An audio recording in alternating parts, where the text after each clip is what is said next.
Hello. तो इसमें हम बात करेंगे जनरल स्टडीज़ 2 के सिलेबस की। ठीक है, तो इसमें ये 3-4 मॉड्यूल्स हैं। ये देखो कि देखो, पहला हो गया गवर्नेंस। ठीक है, फिर हो गया constitution, polity, social justice and international relations. ठीक, हम बात करते हैं। पहले पॉइंट में दिया हुआ है आपको इसमें कि इंडियन कॉन्स्टिट्यूशन। तो इंडियन कॉन्स्टिट्यूशन में कॉन्स्टिट्यूशन के बारे में होगा। जैसे इंडियन कॉन्स्टिट्यूशन में क्या पढ़ना है?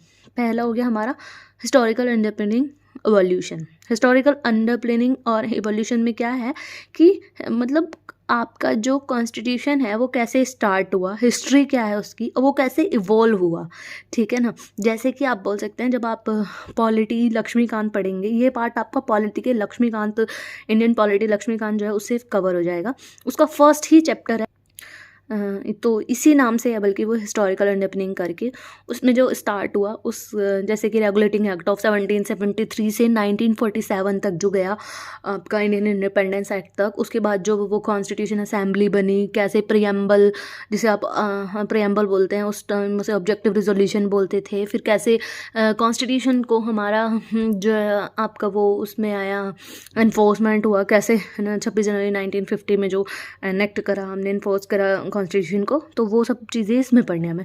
फीचर्स क्या है हमारे इंडियन कॉन्स्टिट्यूशन की? जैसे लेंथी है और जो है जो भी उसमें आप जब सेकंड चैप्टर पढ़ेंगे तो उसमें से ये सब चीज़ें कवर हो जाएंगी। अमेंडमेंट हो गया, सिग्निफिकेंट प्रोविजंस हो गए। सिग्निफिकेंट प्रोविजंस मतलब आपके हो गए fundamental right, directive principle of state policies वगैरह, ये सब चीज़ें इसमें आ जाती हैं। और बेसिक स्ट्रक्चर जो कोर्ट, सुप्रीम कोर्ट मतलब हमारा डिसाइड करते हैं, कोर्ट डिसाइड, जुडिशियरी डिसाइड करेगी कि मतलब बेसिक स्ट्रक्चर क्या है। कोई डेफिनेशन नहीं है कि ये बेसिक स्ट्रक्चर है। कुछ पार्ट को जब आप अमेंडमेंट वाला और से नेक्स्ट चैप्टर है बेसिक स्ट्रक्चर, जब आप इंडियन पॉलिटी में लक्ष्मीकांत में पढ़ेंगे तो वो आप उसमें समझ जाएंगे। ठीक है ना। अगला है point functions and responsibilities of union and state. मतलब क्या है? देखो, यूनियन और स्टेट गवर्नमेंट है। ठीक है, हमारे यहाँ ड्यूअल पॉलिटी है। ड्यूअल पॉलिटी का मतलब हो गया एक स्टेट में गवर्नमेंट है, एक सेंटर में गवर्नमेंट है। ठीक है ना। उसके अंदर फंक्शंस क्या हैं और रिस्पॉन्सिबिलिटीज़ क्या हैं, उनके बारे में पढ़ेंगे। जैसे कि गवर्नमेंट के क्या फंक्शन होते हैं? लेजिस्लेटिव, एडमिनिस्ट्रेटिव और फाइनेंशियल। ठीक है ना। ठीक है, उनकी लिस्ट होती है 7 शेड्यूल के अंदर। उसमें उनके लिखा होता है कि ये स्टेट गवर्नमेंट के सब्जेक्ट्स हैं, ये सेंट्रल गवर्नमेंट के, और ये दोनों के कॉन्करेंट लिस्ट वगैरह। इस तरीके से जब आप पढ़ोगे शेड्यूल्स वगैरह, वो आप उसमें अच्छे से समझ जाएंगे। ठीक है ना। उसके बाद है issues and challenges pertaining to the federal structure.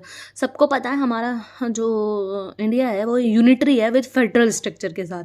Federal structure मतलब संघवाद का ढांचा, मतलब स्टेट गवर्नमेंट और सेंट्रल गवर्नमेंट जो है काम करेंगी, लेकिन मिल के काम करेंगी। ठीक है ना। तो लेकिन उसमें मिल के, कहते हैं ना घर में दो चीज़ होती है, दो बंदे होते हैं, उनके आपस में विचार अलग होते हैं।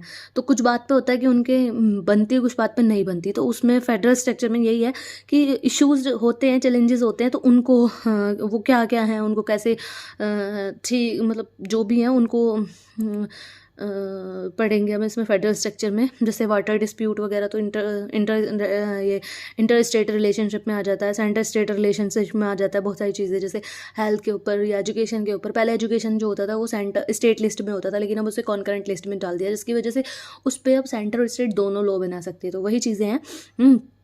अगला है devolution of power and finance up to the local level and challenges therein. ये कह रहा है कि पावर बांटना लोकल लेवल पे और उनको फाइनेंस वगैरह करना, उस चीज़ में फाइनेंस वगैरह प्रोवाइड करना, उस चीज़ में जो लोकल लेवल पे जो भी प्रॉब्लम्स आती हैं, ये सब चीज़ों में पावर को डिवोल्यूशन करने में और फाइनेंस वगैरह प्रोवाइड करने में। तो वो सब चीज़ें हम पढ़ेंगे, जो कि 11th और 12th शेड्यूल है आपका। और 73rd और 74th अमेंडमेंट एक्ट है, जिसके अंदर पंचायती राज और म्यूनसिपैलिटीज़ है, प्रॉपर चैप्टर है उसका लक्ष्मीकांत में। वो आप उससे आप प्रॉपर समझ जाएंगे। ठीक है, इसके ऊपर बहुत सारी कमेटीज़ बनी हुई हैं, तो वो सब चीज़ें पढ़ना है हमें। Separation of power between various organ disputes redressal mechanism and institution. Separation of power जो इंडिया के अंदर है ना, वो सेपरेशन ऑफ पावर पूरी एकदम नहीं है, एकदम सेपरेट नहीं है। ठीक है ना। उसमें है चेक एंड बैलेंस की है कि मतलब जैसे क्या हो गया कि लेजिस्लेटिव और एग्जीक्यूटिव का वर्क है जो भी है, जुडिशरी की अपना है। ठीक है, लेकिन यदि लेजिस्लेटिव कोई लॉ बना रहे हैं और वो मतलब सही नहीं है, तो जुडिशरी का हक है उसमें इंटरफेयर कर सकती है वो। ठीक है ना। इसी तरीके से तो ऐसे एग्जीक्यूटिव का है। तो मतलब क्या हो गया कि यूएसए में जो है वो प्रॉपर सेपरेशन ऑफ पावर है, कोई किसी के काम में हाथ नहीं दे सकता, ठीक है। लेकिन हमारे इंडिया में क्या है, जो लेजिस्लेटिव है वही एग्जीक्यूटिव है, तो वो प्रॉपर सेपरेशन नहीं बोल सकते हम उसको, ठीक है। अब क्या है, between various redressal dispute redressal mechanism and institutions, मतलब जो प्रॉब्लम्स होती है सेपरेशन पावर में, जैसे बहुत सारी चीज़ें होती है, जैसे आरटीआई है, पीआईएल है, आपको जो भी प्रॉब्लम जो भी रिड्रेसल मैकेनिज्म है, ये सब कुछ है आपका पीआईएल और ये सब चीज़ें, ठीक है ना। अगली चीज़ पे आ जाते हैं, पॉइंट पे आ जाते हैं, comparison of Indian constitution schemes with that of other countries. देखो, हमें पता है हमारा कॉन्स्टिट्यूशन जो है वो एक, हमने बहुत सारी हमारे जो कॉन्स्टिट्यूशन मेकर थे उन्होंने बहुत सारी कंट्रियों से फीचर्स लिए हैं और उनको अपने देश के अकॉर्डिंग, देश की जनता के अकॉर्डिंग उसको मतलब बहुत आगे की सोच रख के कॉन्स्टिट्यूशन बनाया है, ठीक है ना। तो हमने मतलब जहाँ से कौन सी कंट्री से क्या लिया है, जैसे कि आप बोल सकते हैं फंडामेंटल राइट हमारे यूएसए से लिया गया है, डायरेक्ट प्रिंसिपल जो है आयरिश कॉन्स्टिट्यूशन से लिया गया है, तो पार्लियामेंट्री फॉर्म ऑफ गवर्नमेंट हमारा जो यूके ब्रिटेन जो है उससे लिया गया, तो उसमें और लिए तो लिया है, लेकिन उसमें और हमारे में क्या अंतर है, ठीक है ना। ये सब चीज़ें हम उसको पढ़ेंगे उसमें, ठीक है ना। ओके, अगला है parliament and state legislature. Parliament और स्टेट लेजिस्लेचर, मतलब सेंटर में आपको पता है पार्लियामेंट होती है और स्टेट में स्टेट लेजिस्लेचर होती है, तो उनका स्ट्रक्चर क्या है। जैसे पार्लियामेंट हो गया, उसमें 3 चीज़ें होती है, प्रेसिडेंट हो गया, लोकसभा हो गया, राज्यसभा हो गया, ठीक है। और उनके फंक्शंस क्या हैं, क्या फंक्शन है, लेजिस्लेटिव वर्क वगैरह जो भी है। कंडक्ट ऑफ बिजनेस, मतलब कैसे वो चलता है उसका पूरा दिन, जैसे हमारी राज्यसभा और लोकसभा का होता है। लोकसभा में पहले क्या होता है, क्वेश्चन आवर होता है, फिर 0 आवर होता है, फिर लंच होता है, फिर उसकी वर्किंग चलती है जो भी है। तो वो सब चीज़ें हम उसमें, पार्लियामेंट एक प्रॉपर चैप्टर दिया हुआ लक्ष्मीकांत में, उससे हम ये स्टेट लेजिस्लेचर दोनों, उससे हम ये सारी चीज़ें पढ़ेंगे, ठीक है ना।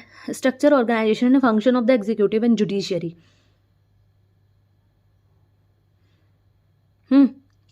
तो एग्जीक्यूटिव और जुडिशियरी है, ठीक है।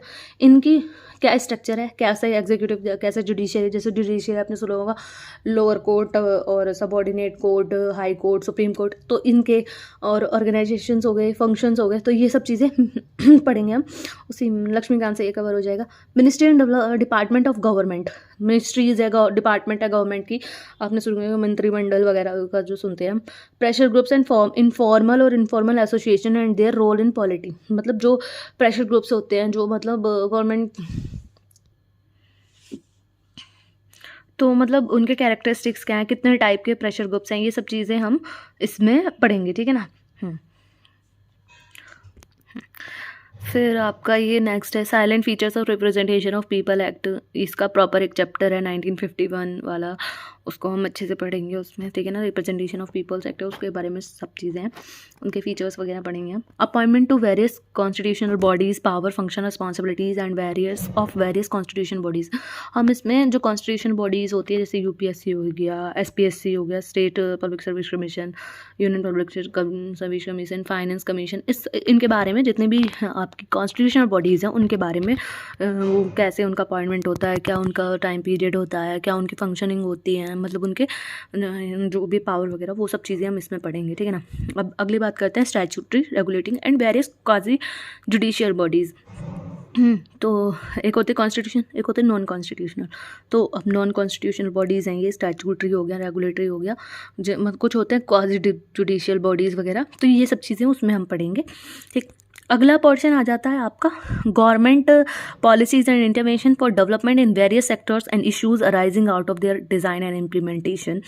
तो गवर्नमेंट पॉलिसीज़ जो भी हैं, जो जैसे हेल्थ, एजुकेशन वगैरह, इन सब चीज़ में सेक्टर्स हो गए, पॉवर्टी हो गई, एजुकेशन हो गया आपका, इन सब चीज़ों के लिए जो भी गवर्नमेंट पॉलिसी वगैरह बना रही है, तो उस सब चीज़ के लिए यहाँ पे क्या डिज़ाइन, कैसे इम्प्लीमेंटेशन में यदि कोई इशू हो रहा है, तो वो सब चीज़ें, तो ये हो गया। अगला हो गया, ये हो गया development process and development industries. जो डेवलपमेंट इंडस्ट्रीज़ हैं, जैसे कि जैसे सोशल कैपिटल ऑर्गेनाइजेशंस वगैरह हैं, इनकी इंडिया में क्या कंडीशन है, और आपका प्रोविजंस ऑफ आपका थर्ड सेक्टर इंडस्ट्री, ये सब चीज़ों के बारे में इसमें हम पढ़ेंगे। ठीक है, ये हमारा मेनली जो है हमारा ये न्यूज़पेपर वगैरह पोर्शन से ये क्लियर हो जाएगा।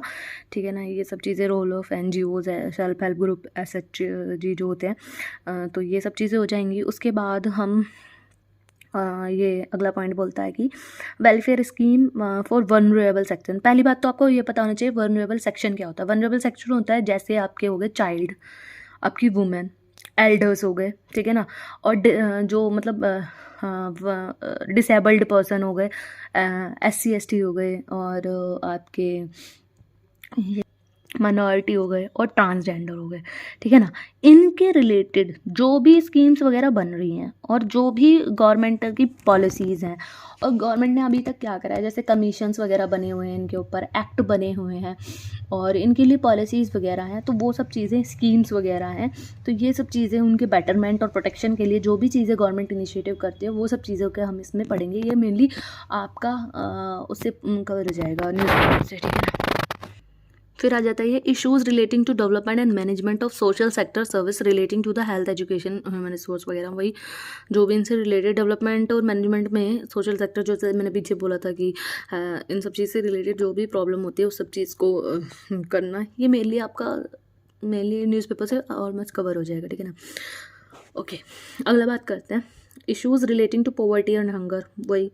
ठीक है ना, उनको पॉवर्टी क्या है, क्या मतलब प्रॉब्लम क्या है, और इसको क्या मतलब किस तरीके से इम्प्रूव करा जा सकता है, क्या गवर्नमेंट इनिशिएटिव ले, क्या हम मतलब अपने लेवल पे, मतलब जो भी है सारी चीज़ें हम उसको न्यूज़पेपर करते रहोगे, उससे आपकी एक थिंकिंग जो है वो इम्प्रूव होती चली जाएगी, इससे रिलेटेड एक थॉट प्रोसेस अच्छा सा होता चला जाएगा, तो वो आपको बहुत हेल्प करेगा इन सब चीज़ों को। तो न्यूज़पेपर कंपलसरी आप पढ़ें ज़रूर।